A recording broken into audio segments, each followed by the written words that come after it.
ರಾಜ್ಯ ಕಾಂಗ್ರೆಸ್ ಸರ್ಕಾರದಲ್ಲಿ cabinet reshuffle ಬಗ್ಗೆ ಚರ್ಚೆ ಇದೆ. ಆದರೆ ಸದ್ದಿಲ್ಲದೆ ಕೇಂದ್ರ ಮೋದಿ ಸರ್ಕಾರದ ಕ್ಯಾಬಿನೆಟ್ ಅಲ್ಲಿ ರೀಶಫಲ್ ಚರ್ಚೆ ಬಹಳ ಜೋರಾಗಿದೆ. ನರೇಂದ್ರ ಮೋದಿ ಅವರು 75 ವರ್ಷ ಆದ್ಮೇಲೆ ರಾಜೀನಾಮೆ ಕೊಡ್ತಾರೆ, ಹೊಸ ಪ್ರಧಾನಿ ಬರ್ತಾರೆ ಅನ್ನೋ ಚರ್ಚೆ ನಡೀತಿದೆ. ಈ ವೇಳೆ ಮೋದಿ ಕ್ಯಾಬಿನೆಟ್ ರೀಶಫಲ್ ಬಗ್ಗೆ ಚರ್ಚೆ ಕೂಡ ಆಗ್ತಾ ಇದೆ.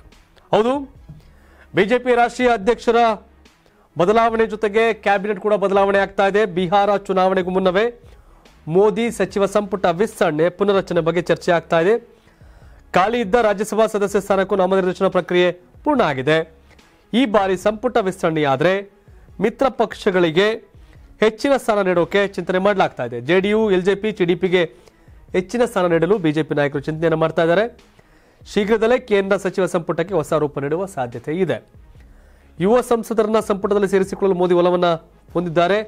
ಹಿರಿಯ ಸಚಿವರನ್ನು ಹೊರತುಪಡಿಸಿ ಬಹುತೇಕ ಹೊಸ ಮುಖಗಳಿಗೆ ಮಣೆ ಹಾಕುವಂತ ಸಾಧ್ಯತೆ ಇದೆ.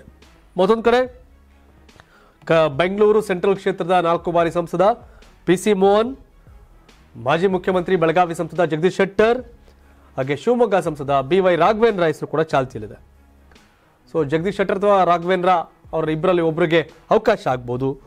ಒಂದು ವೇಳೆ ವಿಜಯೇಂದ್ರ ರಾಜ್ಯಾಧ್ಯಕ್ಷ ಸ್ಥಾನದಿಂದ ಕೆಳಗಿಳಿದ್ರೆ ಬಿವೈ ರಾಘವೇಂದ್ರಗೆ ಕೇಂದ್ರ ಸಂಪುಟದಲ್ಲಿ ಸ್ಥಾನ ಸಿಗಬಹುದು.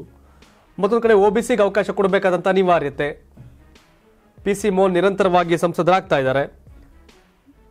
ಇಲ್ಲಿ ಒಂದ್ಸಲ ಡಿ.ಬಿ. ಚಂದ್ರೇಗೌಡರು, ಸದಾನಂದ ಗೌಡರು, ಈಗ ಇಲ್ಲಿ ಶೋಭಾ ಕರಂದ್ಲಾಜೆ ಸಂಸದರಾಗಿದ್ದಾರೆ. ಶೋಭಾ ಕರಂದ್ಲಾಜೆ ಬದಲಾಗಿ ಪಿಸಿ ಮೋಹನ್ ಅವ್ರಿಗೆ ಅವಕಾಶ ಆಗೋ ಥರ ಚರ್ಚೆ ಕೂಡ ಇದೆ.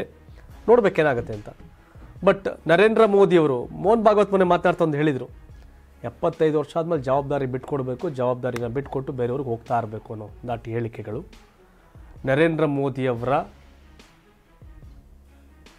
ಸೆಂಡ್ ಆಫ್ ಕೊಡೋಕೆ RSS ನಾಯಕರು ಸನ್ನದ್ಧರಾಗಿದ್ದಾರೆ, ಸಿದ್ಧರಾಗಿದ್ದಾರೆ.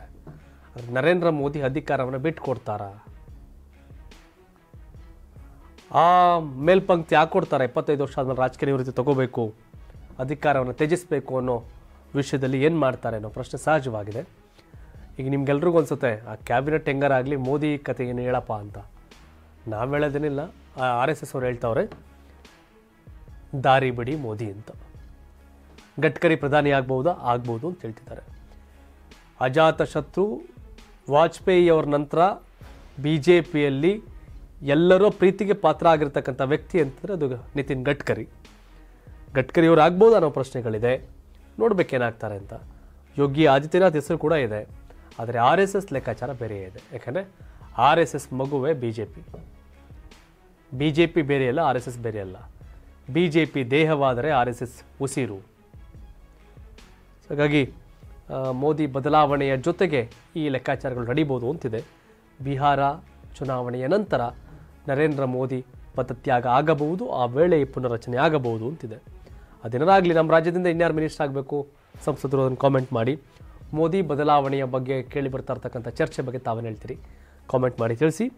ಧನ್ಯವಾದ. ಇದು ಕರ್ನಾಟಕ ಟಿವಿ, ಕನ್ನಡಿಗರ ಧ್ವನಿ. ನಾನು 86 kg ಇದ್ದವಳು 71 kg ಬಂದಿದ್ದೀನಿ. ವಯಸ್ಸಾದ್ಮೇಲೆ ಸ್ಮಾರ್ಟ್ ಆಗಿ ಕಾಣ್ತೀರ ಅಂದ್ರೆ ಜಿನ್ನಿ. 126 kg ವೇಟ್ ಇದೆ. ನಾವು ಈಗ 114 kg ಲೆಕ್ಕ ಬಂದಿದ್ದೀವಿ. ಯಾವುದೇ ಸೈಡ್ ಎಫೆಕ್ಟ್ ಆಗಿಲ್ಲ. 84ರಿಂದ 50 kg ಬಂದೆ. ಆಮೇಲೆ ಸಣ್ಣಗೆ ಫಿಟ್ ಆಗಿದ್ದೀನಿ. ಅದಕ್ಕೆ ನಾನು ಯೂಸ್ ಮಾಡ್ತಾ ಇರೋದು ಜೀನಿ ಸ್ಲಿಮ್.